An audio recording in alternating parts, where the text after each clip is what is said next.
ಸತ್ಯ ಇವರ ಮುಖೇನ ಕಾರ್ಯಕ್ರಮ ಉದ್ಘಾಟನೆ ಮಾಡ್ತಾ ಇದ್ದೀನಿ. ವಂದನೆಗಳನ್ನು ಸಲ್ಲಿಸೋಣ. ಶ್ರೀಕಾಂತ್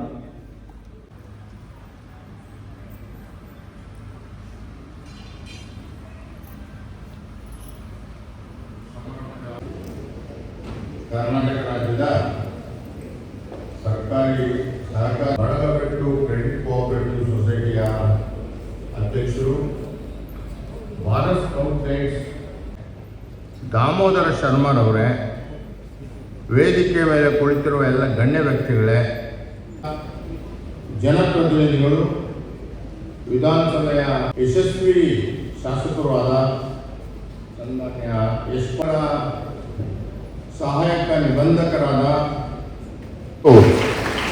ಈ ಬಡಗಬೆಟ್ಟು 100 ವರ್ಷದ ಇತಿಹಾಸವನ್ನು ಮನಮುಟ್ಟುವ ರೀತಿಯಲ್ಲಿ ನಮಗೆಲ್ಲ ತಿಳಿಸಿದ್ದಾರೆ.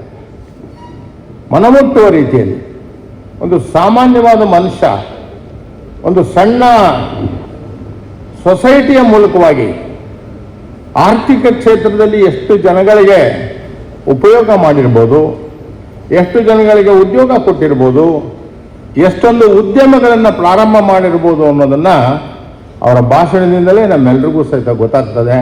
ಇಲ್ಲಿ ಮುಂದೆ ಕುಳಿತಿರೋರು, ವೇದಿಕೆ ಮೇಲೆ ಕುಳಿತಿರ್ತಕ್ಕಂಥ ಎಲ್ಲ ಸಜ್ಜನ ವ್ಯಕ್ತಿಗಳಿಗೂ ಸಹಿತ ಈ ಕ್ರೆಡಿಟ್ ಸೊಸೈಟಿಯ ಯಶಸ್ವಿ ಗಾಥೆಯನ್ನು ನೀವೆಲ್ಲ ಕಂಡವರಿದ್ದೀರಾ, ಕೇಳಿರೋರಿದ್ದೀರಾ, ನೋಡ್ತಾ ಇದ್ದೀರಾ. ಇಂಥ ಒಂದು ಸಂಸ್ಥೆಯನ್ನು ಬೆಳೆಸೋದು ಸುಲಭದ ಕೆಲಸ ಅಲ್ಲ. ಸ್ವಾತಂತ್ರ್ಯದ ಹಿಂದೆಯೂ ಸಹಿತ ಸಹಕಾರಿ ಕ್ಷೇತ್ರ ಕ್ರಾಂತಿಕಾರಿ ಕೆಲಸವನ್ನು ದೇಶದಲ್ಲಿ ಮಾಡಿದೆ. ಸರ್ಕಾರಕ್ಕೆ ಈಗಂತೂ ಸ್ವಾತಂತ್ರ್ಯ ಬಂದ ಮೇಲೆ ರಿಸರ್ವ್ ಬ್ಯಾಂಕ್ ಇಂಡಿಯಾ ಮಾಡ್ಕೊಂಡಿದ್ದೇವೆ. ನಿಮ್ಮ ಜಿಲ್ಲೆಯವರು ಉಡುಪಿ ಮತ್ತು ಅವಿಭಾಜ್ಯ ದಕ್ಷಿಣ ಕನ್ನಡ ಜಿಲ್ಲೆಯಲ್ಲಿ ಪ್ರಾರಂಭ ಆದಂಥ ಅನೇಕ ಬ್ಯಾಂಕ್ಗಳು, ಬಹುಶಃ ರಾಷ್ಟ್ರದ ಯಾವುದೇ ರಾಜ್ಯದಲ್ಲೂ ಇಷ್ಟೊಂದು ವಾಣಿಜ್ಯ ಬ್ಯಾಂಕ್ಗಳನ್ನು ತೆರೀಲಿಕ್ಕಾಗಿರಲಿಲ್ಲ. ಅಂಥ ವಾಣಿಜ್ಯೋದ್ಯಮಗಳನ್ನು ಪ್ರಾರಂಭ ಮಾಡಿರ್ತಕ್ಕಂಥವ್ರು ನೀವು. ಆದರೆ ಸಹಕಾರಿ ಕ್ಷೇತ್ರ ಆರ್ಥಿಕ ಕ್ಷೇತ್ರಕ್ಕೆ ಒಂದು ಪ್ಯಾರಲಲ್, ಅಂದರೆ ಸಮಾನಾಂತರವಾಗಿರ್ತಕ್ಕಂಥ ಒಂದು ಕ್ಷೇತ್ರ ಸಹಕಾರಿ ಕ್ಷೇತ್ರ. ಕರ್ನಾಟಕದ ಅಭಿವೃದ್ಧಿಗೆ, ಕರ್ನಾಟಕದ ಬೆಳವಣಿಗೆಗೆ ಯಾರಾದರೂ ನಾನು ಕಾರಣ ಅಂತ ಹೇಳಿದ್ರೆ ಅದು ತಪ್ಪಾಗ್ತದೆ. ಒಬ್ಬ ವ್ಯಕ್ತಿಯಿಂದ ಸಾಧ್ಯ ಇಲ್ಲ, ಒಂದು ಪಕ್ಷದಿಂದ ಸಾಧ್ಯ ಇಲ್ಲ, ಒಂದು ಸರ್ಕಾರದಿಂದ ಸಾಧ್ಯ ಇಲ್ಲ. ಸರ್ಕಾರ ಆಜ್ಞೆ ಮಾಡ್ತದೆ, ಮಂತ್ರಿಗಳಿರ್ತಾರೆ, ಮುಖ್ಯಮಂತ್ರಿಗಳಿರ್ತಾರೆ, ಇವೆಲ್ಲ ಪ್ರಜಾಪ್ರಭುತ್ವದ ಒಂದು ಅವಿಭಾಜ್ಯವಾದ ಅಂಗ, ಇದು ಬೇಕೇ ಬೇಕು. ಆದರೆ ಅದಕ್ಕಿಂತ ಮುಖ್ಯವಾಗಿ ಎಲ್ಲರ ಸಹಕಾರವನ್ನು ಪಡೆದು ಕೆಲಸ ಮಾಡ್ತಕ್ಕಂಥದ್ರಲ್ಲಿ ಯಶಸ್ಸನ್ನು ನಾವು ನೋಡ್ಬೋದು. ಜೊತೆಗೂ ಕರ್ನಾಟಕದ ಶಿಕ್ಷಣ ಕ್ಷೇತ್ರದ ಬಹಳ ಮುಂಚೂಣಿಯಲ್ಲಿರ್ತಕ್ಕಂಥ KLE ಸೊಸೈಟಿಯನ್ನು ತೆಗೆದುಕೊಳ್ಳೋಣ, BLD ಸೊಸೈಟಿ, ವಿಜಯಪುರದಲ್ಲಿರ್ತಕ್ಕಂಥ BLD ಸೊಸೈಟಿಯನ್ನು ತಗೊಳ್ಳೋಣ.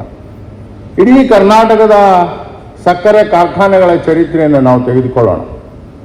ಸಕ್ಕರೆಯನ್ನು ಉತ್ಪಾದನೆ ಮಾಡೋದರಲ್ಲಿ ಇವತ್ತು ದೇಶದಲ್ಲಿ 4-5 ಮಹಾರಾಷ್ಟ್ರ, ಉತ್ತರ ಪ್ರದೇಶ, ಒಂದೆರಡು ರಾಜ್ಯಗಳನ್ನು ಬಿಟ್ಟರೆ ನಾವು ಅಗ್ರಸ್ಥಾನದಲ್ಲಿದ್ದೇವೆ.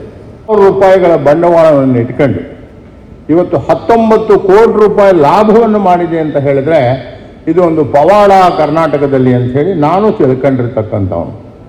ಇದರ ಯಶಸ್ಸಿಗೆ ಮಾನ್ಯ ಇಂದ್ರಾಳಿ ಶೆಟ್ಟಿಯವರು, ಇದರ ಹಿಂದೆ ಅಧ್ಯಕ್ಷರಾಗಿರ್ತಕ್ಕಂಥವರು, ಅದರ ಜೊತೆಗೆ ಇವ್ರ ಜೊತೆಯಲ್ಲಿ ದುಡಿದಿರ್ತಕ್ಕಂಥವ್ರು ಎಲ್ರಿಗೂ ಸಹಿತ ನಾನು ಅಭಿನಂದನೆಗಳನ್ನು ನಾನು ಸಲ್ಲಿಸ್ತೇನೆ. ನಿಮಗೆ ಶ್ರೀಕೃಷ್ಣ ಒಳ್ಳೆಯದನ್ನು ಮಾಡಲಿ. ಸ್ಕೌಟ್ ಗೈಡ್ಸ್ಗೆ ಯಾವ ರೀತಿ ಉಡುಪಿ ಜಿಲ್ಲೆಯಲ್ಲಿ ಒಂದು ಹೊಸ ಆಯಾಮವನ್ನು ಕೊಡಲಿಕ್ಕೆ ಪ್ರಯತ್ನ ಮಾಡ್ತಾ ಇದ್ದೀರಾ, ಸಹಕಾರಿ ಕ್ಷೇತ್ರದಲ್ಲಿ ಕೇವಲ ಉಡುಪಿ ಜಿಲ್ಲೆ ಅಲ್ಲ, ಕರ್ನಾಟಕದ ಉದ್ದಗಲಕ್ಕೂ ನಿಮ್ಮಂಥ ಪ್ರಾಮಾಣಿಕ ವ್ಯಕ್ತಿಗಳ ಅವಶ್ಯಕತೆ ಸಹಕಾರಿ ಕ್ಷೇತ್ರಕ್ಕೆ ಬಹಳ ಅವಶ್ಯಕತೆ ಇದೆ. ಏನಾದರೂ ಕಪ್ಪು ಚಿಕ್ಕೆ ಕೆಲವು ಕಡೆಗಳಲ್ಲಿ ಸಹಕಾರಿ ಕ್ಷೇತ್ರಕ್ಕೆ ಬಂದಿರಬೇಕಾದ್ರೆ ನಮ್ಮ ಮುಖಂಡರಲ್ಲಿರ್ತಕ್ಕಂಥ ಅಪ್ರಾಮಾಣಿಕತೆ, ಅದಕ್ಕೆ ಹೊರತಾಗಿರ್ತಕ್ಕಂಥವ್ರು ನೀವು. ನನಗೆ ಬಹಳ ಸಂತೋಷ ಆಗಿದೆ. ತಾವು ಸಾರ್ವಜನಿಕ ಕ್ಷೇತ್ರದಲ್ಲಿದ್ದು ಎಲ್ಲ ಪಕ್ಷದವ್ರನ್ನೂ ಪ್ರೀತಿಯಿಂದ ನೋಡಿ, ಎಲ್ಲ ವಿಚಾರಗಳನ್ನು ಸಹಿತ ಗೌರವಿಸಿ, ನಮ್ಮ ಇವತ್ತಿನ ವಿಶೇಷ ಉಪನ್ಯಾಸಕರಾದ ವಿದ್ವಾನ್ ದಾಮೋದರ ಶರ್ಮರವರು ಹೇಳಿದಂಗೆ ಮಾತೃದೇವೋಭವ, ಪಿತೃದೇವೋಭವ, ಆಚಾರ್ಯ ದೇವೋಭವದ ಜೊತೆಗೆ ಎಲ್ಲ ಧರ್ಮಗಳನ್ನು ಗೌರವಿಸೋಣ, ನಮ್ಮ ಧರ್ಮವನ್ನು ನಾವು ಪಾಲಿಸೋಣ. ಭಾಳ ಮುಖ್ಯವಾಗಿರ್ತಕ್ಕಂಥ ವಿಚಾರ. ಅದನ್ನು ಮಾಡ್ಕೊಂಡು ಬಂದಿದ್ದೀರಾ, ನಿಮಗೆ ಒಳ್ಳೆಯದಾಗಲಿ. ಸಿವಿಲ್ ಇಂಜಿನಿಯರಿಂಗ್ ಪದವಿ ಪಡೆದರು.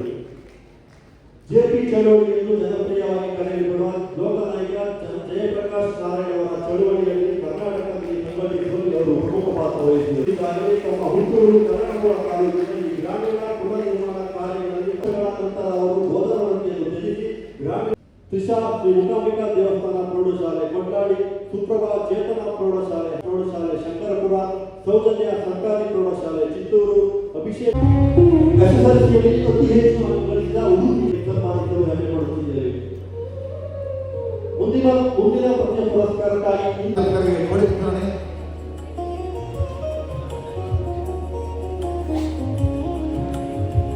ಯೂನಿಫಾರ್ಮ್ ವಿತರಣೆ ಕೂಡ ಇದನ್ನು ನಾವು ಹಮ್ಮಿಕೊಂಡಿದ್ದೇವೆ.